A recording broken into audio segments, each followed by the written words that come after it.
찬송가 218장 찬송하심으로 6월 26일 새벽 예배 하나님 올려드리도록 하겠습니다.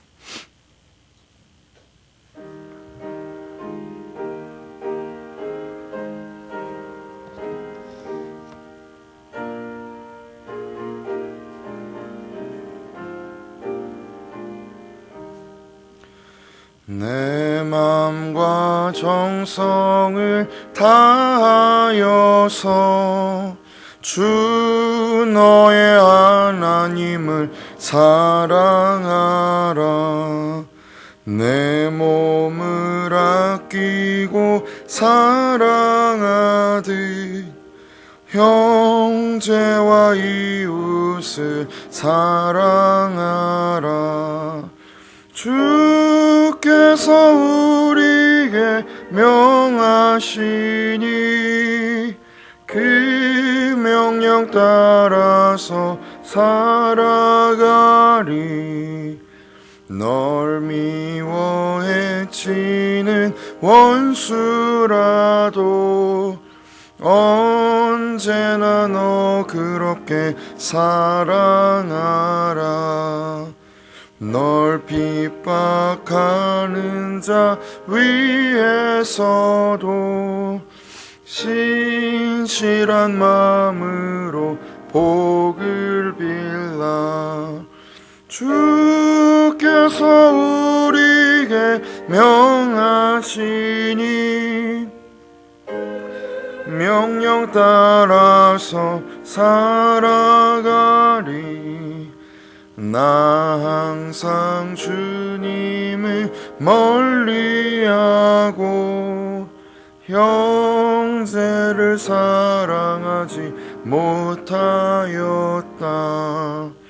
이러한 죄인을 사랑하사 주께서 몸버려 죽으셨다. 속죄의 큰 사랑 받으니 몸 내 생명 다 바쳐 충성하리. 아멘. 찬송가를 부르다 보니 이 찬송가가 1966년, 67년에 쓰여진 것 같은데 6.25가 끝나고 10몇 년, 그래서 아직 그 잔상이 남아있을 때잖아요. 그래서 이 가사가 좀 더 깊이 와닿는 것 같습니다. 네, 오늘은 로마서 14장 13절에서 23절입니다.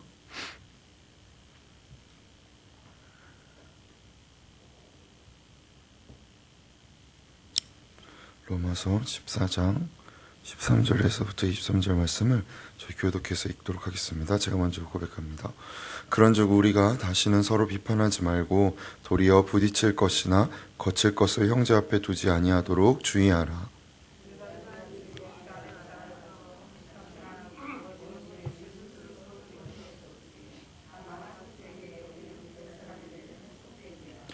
만일 음식으로 말미암아 내 형제가 근심하게 되면 이는 내가 사랑으로 행하지 아니함이라. 그리스도께서 대신하여 죽으신 형제를 내 음식으로 망하게 하지 말라. 하나님의 나라는 먹는 것과 마시는 것이 아니요 오직 성령 안에 있는 의와 평강과 희락이라.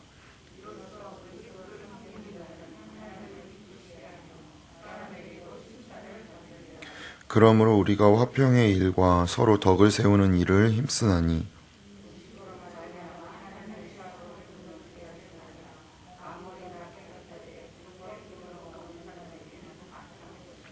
고기도 먹지 아니하고 포도주도 마시지 아니하고 무엇이든지 내 형제로 거리끼게 하는 일을 아니함이 아름다우니라.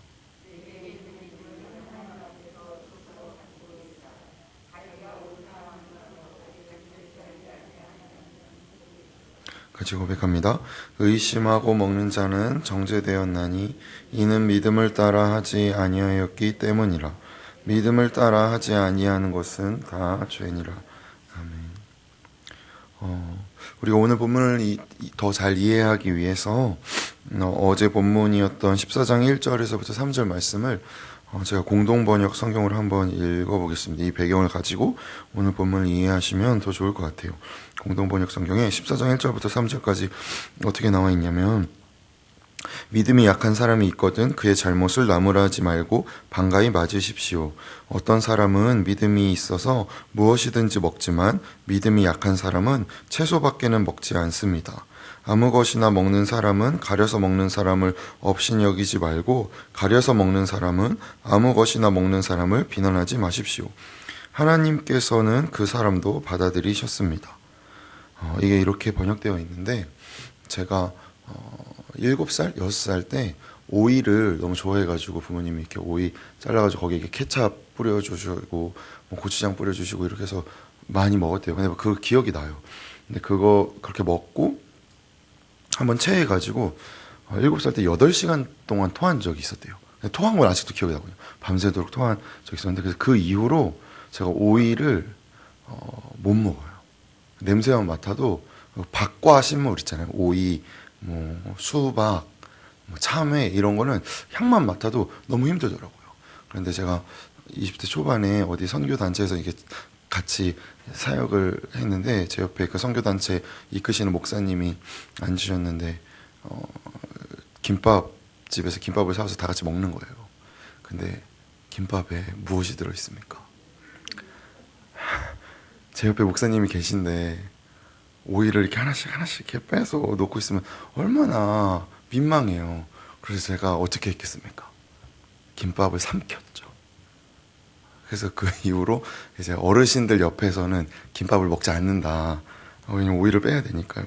근데 이제 좀 노력을 하면서 좀 많이 좋아지기는 했는데, 이 당시에 음식과 관련된 문제가 왜 이렇게 대두되었냐면 율법과 관련이 있었기 때문이었습니다.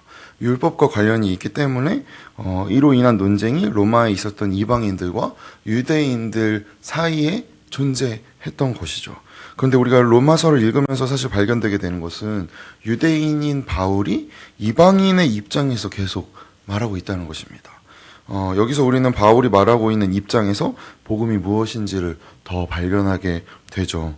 왜냐하면 사실 입장이 차이가 날 때 그 차이를 이해하려는 노력보다 그냥 입장이 다르다라고 구분 짓는 편이 우리가 더 쉬이 연결되기 때문인 듯 합니다. 그리고 그것은 결국 어떤 입장을 갖고 있는지, 그래서 그것을 대하는 태도는 우리가 무엇을 담고 있는지를 나타내주는 방법이기도 하죠. 사실 사랑이라는 게 더 그런 것 같습니다.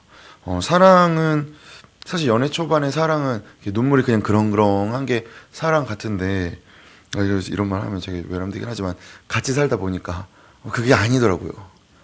매일 이렇게 눈물이 그렁그렁 할 수는 없더라고요. 집에 가면 늘 이렇게 집에 안 가니까요. 서로 이렇게 집에 왔는데 이 친구가 집에를 가지 않고, 이 친구도 뭐 그렇게 느끼겠죠. 저도 집에 가지 않고 살다 보니까 그냥 눈물이 그렁그렁해서 사는 것이 사랑이 아니고, 그냥 눈물이 그렁그렁하다고 해서 해결하지 못하는 문제가 사실 더 많다는 것을 발견하게 됩니다. 근데 오늘 본문에서 보듯이 사랑은 나의 옳음, 나의 나됨을 누군가를 정죄하거나 비난해서 확인하는 것이 아니더라는 것이죠. 그가 설령 잘못했을지라도 비난을 안 하고 정죄를 안 할 뿐만이 아니라 그 사람에게 유익한 자가 되기 위해 사는 것이 사랑이다라고 말하고 있는 것입니다. 제가 좋아하는 분 중에 신영복 선생님이라는 분이 있는데, 그분이 그래서 뭐라고 이야기하셨었냐면, 관계의 최선은 입장에 동일합니다 라는 이야기를 하셨어요. 이 말이 사실은 제 삶에 상당히 깊이 배어 있습니다. 그래서 생각해 보게 되는 거죠. 관계의 최선은 입장의 동일함이다. 입장이라는 단어는 설 입자의 마당 장자를 사용합니다. 그러니까 같은 마당에 있는 것이죠. 그러니까 건너편 마당에서 야 너네 마당은 어떻고 저떻다라고 말하는 것은 같은 마당에 서 있는 것이 아닙니다. 내가 그가 있는 곳으로 가는 것이죠. 그래서 같은 마당에 있는 것이잖아요. 그래서 만약에 누군가가 비를 맞으면 그가 비를 맞지 않게 하게 해주거나, 혹은 비 맞는 그에게 너 왜 비를 맞고 있냐 빨리 일로 들어와라 라고 말하기보다 그냥 묵묵히 그의 곁에 서서 같이 비를 맞는 것이 입장의 동일함이고 그것이 위로고 함께함인 것입니다. 경제적으로 어려움을 겪는 지체에게 가서 야, 너 이렇게 하면 부자가 될 수 있다. 너 이렇게 해서 생활 패턴을 바꾸고 소비 패턴을 바꾸고 너 이렇게 해서 극복하고 너 열심히 일하면 부자가 될 수 있어 라고 말하는 것보다 나도 사실 중학교 2학년 때까지 밥 굶었어. 나 돈 없어서 사실 나도 몰래 아르바이트 했었어 라고 말하는 것이 훨씬 더 큰 위로고 공감이고 우리 또한 거기서 위로를 얻더라는 것을 사실 발견하게 되지 않습니까? 누군가 더 이러한 것을 극복한 사람의 이야기를 들음으로써 사실 우리에게 위로가 되기도 하지만 나와 같은 고난을 겪은 자가 그 고난에 대해서 이야기해 줄 때 아 그래 저 사람도 저렇게 견뎠구나 나도 조금 더 힘내볼 수 있겠구나 라고 하더라는 것이죠. 그런데 사실 이러한 것을 모르는 사람이 어디 있겠습니까? 그런데 생각해 보게 되는 거죠. 이렇게 계속 같은 입장을 취하는 것에 대해서 그래서 우리가 그냥 그에게 그냥 공감만 해주다 보면 그럼 옳고 그름마저 무시해야 되는 거 아닌가? 잘하고 잘못한 경계마저 무너뜨려야 되는 거 아닌가? 뭘 말하고 뭘 말하지 말아야 되는 거지? 라는 생각이 들어서 혼란스럽게 됩니다. 그런데 로마서는 이 문제를 계속해서 강조하고 있죠. 예를 들면 12장 9절 저희 월요일 큐티 본문이었죠. 12장 9절에서부터 11절까지 뭐라고 말합니까? 사랑에는 거짓이 없나니 악을 미워하고 선에 속하라. 형제를 사랑하여 서로 우애하고 존경하기를 서로 먼저 하며 부지런하여 게으르지 말고 열심을 품고 주를 섬기라. 악을 미워하고 선에 속하라는 것이 사랑이 선에 속하는 이 구체적인 요구이죠. 이게 사랑이니까요. 그런데 이러한 방법을 우리는 내가 선이고 너는 악이다 라고 구분하는 구분점으로는 쉬이 사용하죠. 나는 교회 다니고 너는 교회 안 다니지 않는가. 나는 믿는 사람이고 너는 믿지 않는 사람. 그런데 이 구분은 이 진정한 의미를 의미되게 하는 것이 어려운 방법입니다. 구분 짓는 것은요. 나는 선이고 너는 악하다. 혹은 나는 교회 다니고 너는 안 다닌다. 나는 믿고 너는 안 믿는다는 그냥 구분만 지을 뿐이죠. 선이 선되게 할 수 없습니다. 이 선을 선되게 하는 것은 무엇이죠? 12장 14절에서 그것을 바울이 말하고 있죠. 무엇이죠? 너희를 박해하는 자를 축복하라. 축복하고 저주하지 말라. 바울이 말하고 있는 사랑은 무엇인 것입니까? 틀린 사람을 위해 살아라는 것이죠. 우리가 이렇게 살 수 있는 이유가 무엇이죠? 바로 어제 큐티에서 나온 14장 4절 말씀 때문입니다. 남의 하인을 비판하는 너는 누구냐? 그가 서 있는 것이나 넘어지는 것이 자기 주인에게 있음에 그가 세움을 받으리니 이는 그를 세우시는 권능이 주께 있음이라. 무슨 말씀입니까? 권능이 나에게 있는 것이 아니라 주님께 있기 때문입니다. 그렇기 때문에 참고 참는 정도를 넘어서 박해하는 자를 축복하라. 축복하고 저주하지 말라. 악으로 악을 갚지 말라고 바울이 이야기하고 있는 것이죠. 사실 우리가 고난받는 이유에 대한 고민들이 늘 생깁니다. 그런데 우리가 고난을 받을 수 있고 또한 우리가 고난을 해석할 수 있는 이유는 우리에게 고난은 잘하고 못하고의 기준이 아니기 때문이죠. 잘하면 상 받고 못하면 벌 받는다로 우리의 믿음이나 신앙을 이해하고 하나님을 이해하는 순간 사실 우리는 세상과 다를 바가 없습니다. 세상에도 잘하면 복 받고 못하면 벌 받는 사실은 뭐 흥부놀부 이야기부터 얼마나 그런 이야기들이 많습니까? 그리고 권선징악을 모르는 사람이 사실 어디 있겠어요.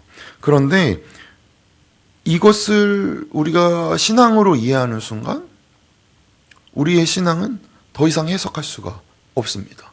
고난은 무엇을 보여주는 거죠? 우리가 무엇을 담고 있는지를 드러내주는 것이기 때문입니다.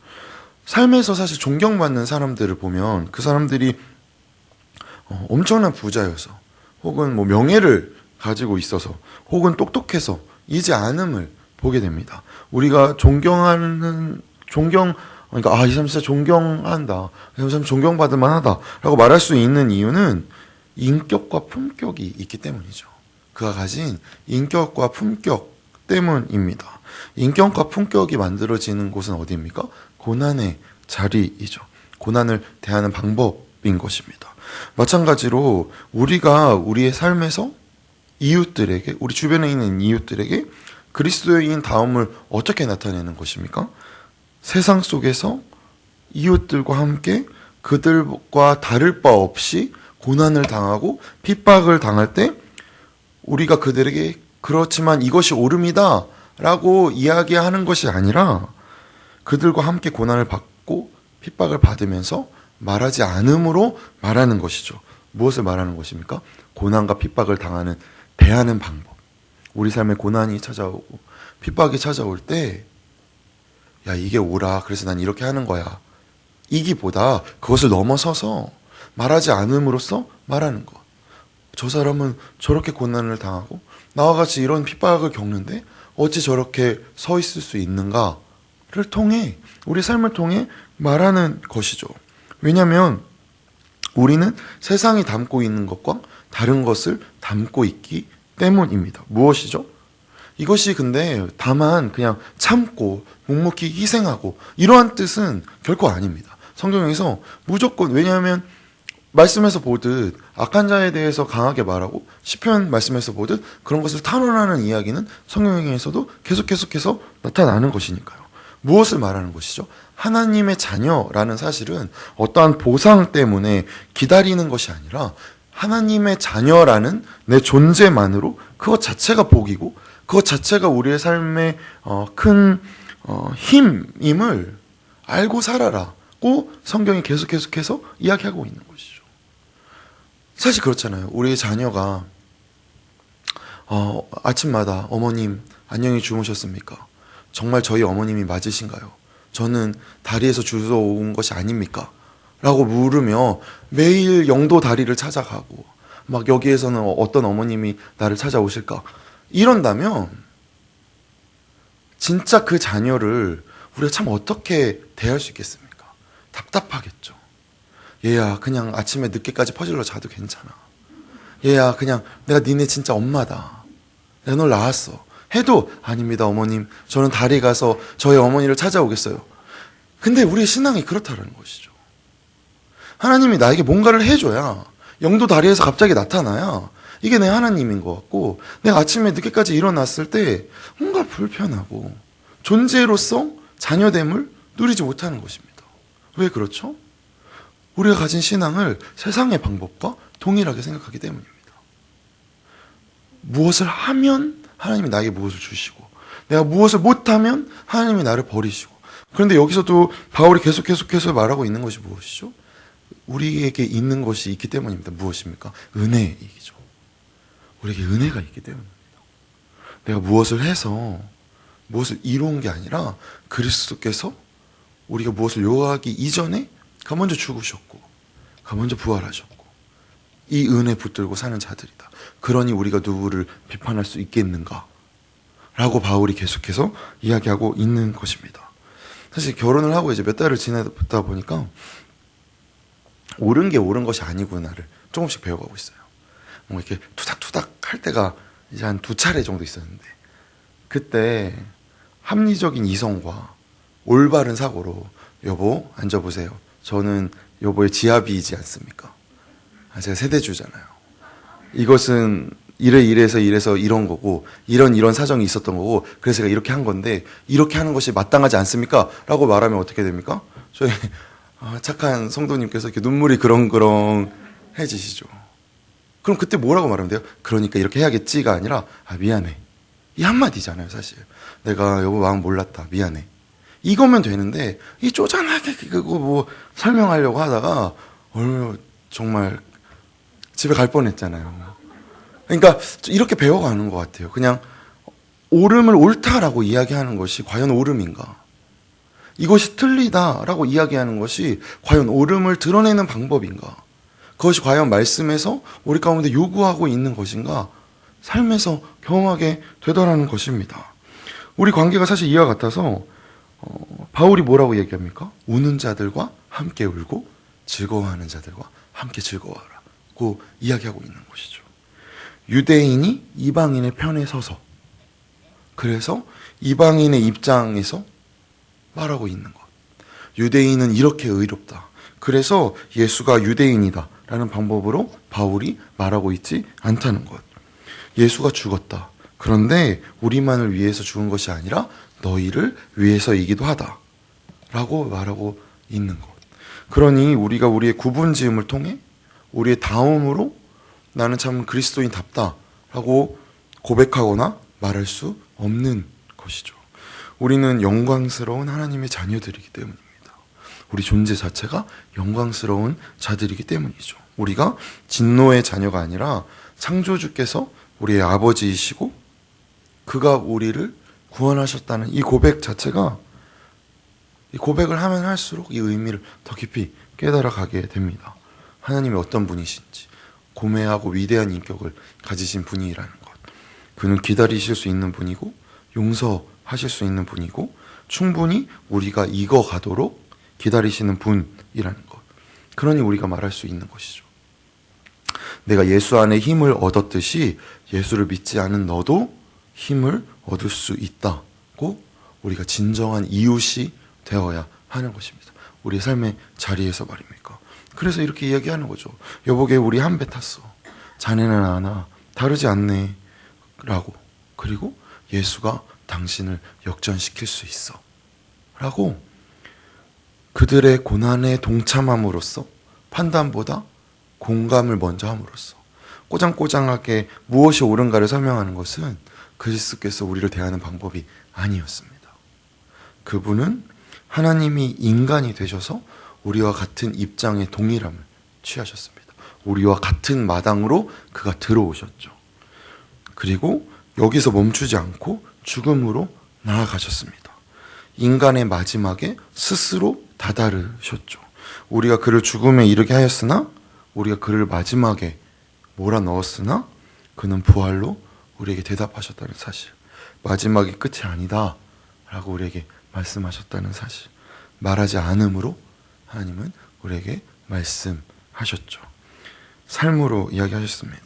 이것이 그리스도인의 삶이고 영광된 길이고 우리의 특권이며 이것이 우리의 믿음인 것입니다. 이 고백과 이 명예가 오늘 하루 가득하시길, 그래서 더 어깨 담당히 피시고 더 인자한 미소로 이웃들 바라봐 주시고 그렇게 우리의 삶으로 대답하는 오늘 되시기를 소망합니다. 기도하겠습니다. 그렇습니다. 주님, 우리가 주님의 자녀입니다. 그렇게 우리가 자녀가 되었다는 사실을 기억함으로 다름을 판단하는 죄인된 자리에서 다름을 받아들이는 하나님을 닮아가는 저희들 될 수 있도록 성령께서 우리를 인도하여 주시옵소서. 여전히 우리의 생각과 마음은 그런 것이 옳다고 여기지만 다름을 마주할 때마다 불쑥불쑥 올라오는 나의 혈기나 나의 옳음을 주장하려는 마음은 늘 우리를 힘들게 합니다. 그러니 성령께서 우리 가운데 좌정하셔서 우리의 입술과 생각과 마음을 주님을 더 닮을 수 있도록 인도하여 주시옵소서. 그래서 우리가 살아내는 자들로, 삶으로 말하는 자들로 진정한 그리스도인답게, 아버지의 자녀답게 살아가는 저희들 될 수 있도록 인도하여 주시옵소서. 우리를 인도하시는 주님께 감사드리며 존귀하신 예수님의 이름으로 기도드렸습니다. 아멘. 주기도문으로 우리 예배를 마칩니다. 하늘에 계신 우리 아버지여, 이름이 거룩히 여김을 받으시오며 나라의 임하옵시며 뜻이 하늘에서 이루어진 것 같이 땅에서도 이루어지리이다. 오늘날 우리에게 일용할 양식을 주옵시고 우리가 우리에게 죄 지은 자를 사하여 준 것 같이 우리의 죄를 사하여 주옵시고 우리를 시험에 들게 하지 마옵시고 다만 악에서 구하옵소서. 대개 나라와 권세와 영광이 아버지께 영원히 있사옵나이다. 아멘. 저희가 오늘은 저희 가족과 저희 배우자와 자녀들을 위해 기도하겠습니다. 사실 가장 가까울수록 그 다름을 품는 것이 참 어렵죠. 그래서 우리 성령께서 우리 가운데 그러한 도우심을 주시도록 우리 함께 기도하도록 하겠습니다. 기도하겠습니다.